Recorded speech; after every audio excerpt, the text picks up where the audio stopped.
பண்ண முடியும். ஒரு சிலருக்கு பார்த்தீங்கன்னா 10 மில்லியன் இருக்கும், பட் 50% மொட்டைல் ஸ்பெர்ம்ஸாக இருக்கும், 50க்கு மேலே நார்மல் ஸ்பெர்ம்ஸாக இருக்கும். அது வந்து நார்மல் ரிப்போர்ட்டுன்னு தான் நாங்கள் சொல்லுவோம். பட் ஒரு சிலருக்கு 80 மில்லியன் இருக்கும், வேகமாக துடிக்கக்கூடிய உயிரணுக்கள் 10% தான் இருக்கும், நார்மல் ஃபார்ம்ஸ் 2% தான் இருக்கும். அதான் மோசமான ரிப்போர்ட்டுன்னு சொல்லுவோம். ஸோ எங்களுக்கு வந்து எத்தனை மில்லியன் ஸ்பெர்ம்ஸ் இருக்குன்றது முக்கியம் கிடையாது, அதில் எவ்வளோ வேகமாக துடிக்குது, ஈஸியாக மூவ் ஆகக்கூடியது, ரேப்பிடாக எவ்வளோ இருக்குது, வடிவத்தில் எவ்வளோ நார்மலாக இருக்குதுன்றது தான் ரொம்ப முக்கியம். ஸோ அந்த டீட்டெயில்ஸ் நீங்கள் ப்ரொவைட் பண்ணிங்கன்னா என்னால் சொல்ல முடியும். ஏன்னா நீங்கள் இப்போ ஒரு அபார்ஷன் ஆயிருக்குதுன்னு சொல்கிறதுனால ப்ராபப்ளி ஹஸ்பண்டோட உயிரணுக்கள் நல்லா இல்லாததுனால உங்களுக்கு அபார்ஷன் ஆயிருக்கிறதுக்கும் சான்சஸ் இருக்குது. ஒரு முறை உங்களோட ரிப்போர்ட்டை இப்போ ஃப்ளாஷ் ஆகிட்டு இருக்கிற இமெயில் ஐடிக்கு அட்டாச் பண்ணி அனுப்புங்க. நாங்கள் பார்த்துட்டு உங்களுக்கு ஃபர்தராக சொல்கிறோம். இல்லை நீங்கள் உங்களால் நேரில் வர முடியும்னா சென்னைக்கு நேரில் வந்து ஒரு வாட்டி அட்வைஸ் வாங்கிக்கோங்கம்மா. உங்கள் தொடர்புக்கு நன்றிம்மா. நிகழ்ச்சியை தொடர்ந்து பாருங்கள். ஸோ மொட்டிலிட்டி வந்து எந்த அளவு இருக்கணும்னு பொதுவாக எதிர்பார்ப்பீங்க டாக்டர்? அதாவது இந்த நீங்கள் ஏற்கனவே சொல்லியிருக்கீங்க இதுக்கு முன்னாடி இந்த வாரத்துலாம், அதாவது ஹஸ்பண்டோடைய உயிரிணுக்களை எடுத்து அதை க்ளீனப் பண்ணி ஸோ அதுலேருந்து எந்த அளவுக்கு மொட்டிலிட்டி ஜாஸ்தி இருக்குதோ அதை வந்து நாங்கள் பிரித்து எடுப்போம் அப்படிங்கிறத பற்றி சொன்னீங்க. ஸோ அதில் வந்து எவ்வளோ சதவீதம் இருக்கணும்னு சொல்லுங்கள் நீங்கள் பிரித்து எடுத்ததுலேருந்து. ஓகே, இப்போது இந்த பிரித்து எடுக்கிறதுன்றது அவங்க வந்து ட்ரீட்மெண்ட்டுக்கு வரும்போது தான், IUI இல்லை IVF ICSIக்கு வரும்போது தான் நாங்கள் பிரித்து எடுப்போம். நார்மலாக வந்து அவங்க வந்து செமன் அனாலிசிஸ்க்குன்னு கொடுக்கும்போது சில முக்கியமானது என்னென்னா, குறைந்தது 3 நாள் அதிகபட்சம் 5 நாள் பிரிஞ்சிருந்து செமன் கலெக்ஷனுக்குன்னு கண்டெய்னர்ஸ் இருக்குது, அதை அவங்க லேப்லேருந்து வாங்கிட்டு முடிந்த அளவுக்கு அவங்க வந்து ஹாஸ்பிட்டல் இல்லை இந்த கருதரிப்பு மையங்களில் வந்து கலெக்ட் பண்ணி கொடுக்கலாம். ஒரு சில ஆண்களால் இந்த மாதிரி அவுட் சைட்ஸில் எடுக்க முடியாதுன்னு நினைக்கிறவங்க வீடு பக்கத்தில் இருந்ததுன்னா வீட்டில் கலெக்ட் பண்ணிவிட்டு ஒரு 10லேருந்து 15 நிமிடத்திற்குள்ளார அவங்க வந்து சென்டரில் செமனை சப்மிட் பண்ணலாம் அனாலிசிஸ்க்கு. பட் அவங்க கொண்டு வரும்போது ஒரு சிலர் மிஸ்டேக்கில் என்ன பண்ணுறாங்கன்னா ஐஸ் கியூப்ஸ் போட்டு எடுத்துகிட்டு வராங்க, அது வந்து வீணாக போகக்கூடாதுன்றதுக்காக. ஒரு சிலர் காரில் வந்து ஏசியெல்லாம் ஆன் பண்ணிட்டு கொண்டு வராங்க. ஸோ அந்த மாதிரி கொண்டு வரக்கூடாது, அவங்க ரூம் டெம்பரேச்சரில் கொண்டு வந்து எங்ககிட்ட கொடுக்கணும். அவங்க கொடுத்த உடனே பேசலாம். கண்டிப்பாக. வணக்கம் சொல்கிறேன். வணக்கம். வணக்கம் டாக்டர் சொல்கிறார். மேடம் இது மாதிரி பெரம்பலூர் மாவட்டம் மேடம். ஓகே சார், உங்க பேர் என்ன சொல்லுங்க? உங்க பேர் என்ன சொல்லுங்க? ஓகே, உங்க கேள்வினா டாக்டர்ட்ட கேளுங்க. பெரம்பலூர் மாவட்டம். சொல்லுங்க, கேட்டுட்டு இருக்கோம் சார். இது மாதிரி வயிற்றுல நீர் கட்டி இருக்கு சொன்னாங்க மேடம். சரிங்க. நீர் கட்டி வந்து 3 மாதம் டேப்லெட் சாப்பிட்டோம். சரியா ஆகல, ஆபரேஷன் பண்ண சொன்னாங்க.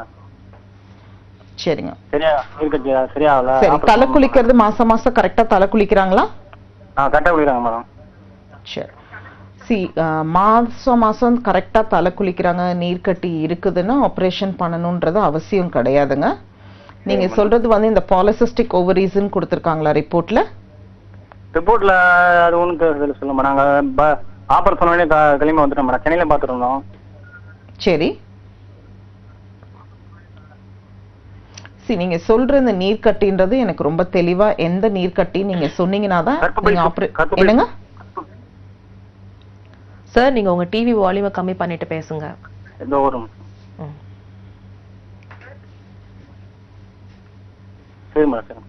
சொல்லுங்க, என்ன நீர்க்கட்டின்னு சொல்லி இருக்காங்க? நீர்க்கட்டி கர்ப்பப்பை சுத்தி இருக்கு சொன்னாங்க மேடம். கர்ப்பப்பையிலையா கருமுட்டை பையிலையா? இல்ல கர்ப்பப்பை தான் சொன்னாங்க. சரி, நீங்க சொல்றது ரொம்ப தெளிவா இல்ல. கர்ப்பப்பையில நீர்க்கட்டிகள்ன்றது ரொம்ப வராது, கருமுட்டை பையில தான் நீர்க்கட்டிகள் ரொம்ப வரும். நீங்க ஒரு முறை உங்க ரிப்போர்ட்டை எடுத்துட்டு வாங்க, நான் பார்த்துட்டு உங்களுக்கு சொல்றேன். சரி மேடம், தேங்க்யூ மேடம்.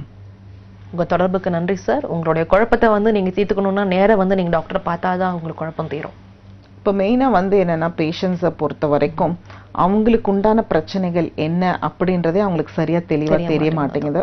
டாக்டர்ஸ் ஒன்று சொல்லும்போது டாக்டர்ஸும் வந்து கிளியராக அவங்களுக்கு எக்ஸ்பிளைன் பண்ண நேரம் இல்லாததுனாலையோ இல்லை இவங்களுக்கு கிளியராக புரியாத காரணத்தினாலையோ அவங்க சொல்கிறத ஒன்றும் பாதியமாக கேட்டுட்டு அவங்களுக்குள்ளார நிறைய மிஸ்கன்செப்ஷன்ஸ் வச்சுக்கிறாங்க. நீர்க்கட்டி இருக்குது, நம்மளுக்கு வந்து உயிரணுக்கள் ப்ராப்ளம் இருக்குது, இது இருக்குது, அது இருக்குது.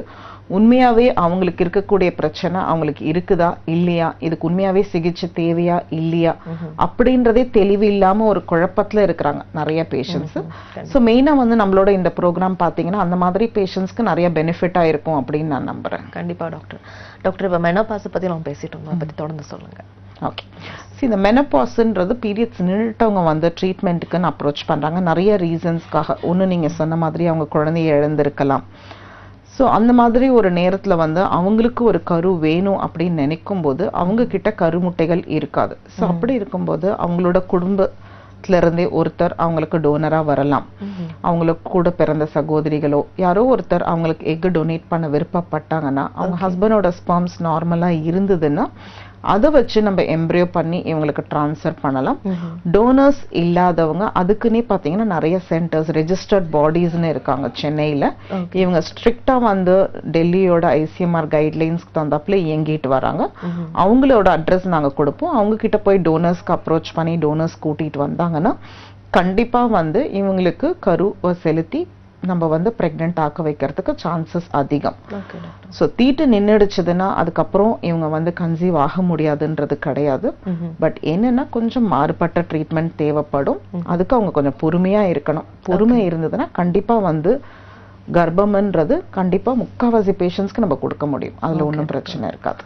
ஓகே டாக்டர், இவ்வளோ நேரமா ஏஆர்சி கருத்தரிப்பு மையத்தில் இருந்து நீங்கள் ரொம்ப மகத்தான சிறப்பான ஒரு செயலை செஞ்சுட்டு இருக்கீங்க. குழந்தைய உருவாக்கி கொடுக்கறது, அது ஒரு உயிரை வந்து ஜனிக்க வைக்கிறது அப்படிங்கிறது வந்து கடவுள் செய்யக்கூடிய செயல். கடவுளுக்கு நிகராக வந்து ரொம்ப இணையான ஒரு செயலா மக்களுக்கு வந்து சர்வீஸ் பண்ணிட்டு இருக்கீங்க. ரொம்ப நன்றி டாக்டர், இவ்வளோ நாள் நீங்கள் எங்கள் நேயர்களுக்காக விளக்கம் அளிச்சதுக்கு. என்ன நேயர்களே, இந்த நிகழ்ச்சி உங்களுக்கு மிகவும் பயனுள்ள நிகழ்ச்சியாக அமைந்திருக்கும் என்று நம்புகிறோம். மீண்டும் அடுத்த நிகழ்ச்சியில் சந்திக்கலாம். அதுவரை நன்றி, வணக்கம்.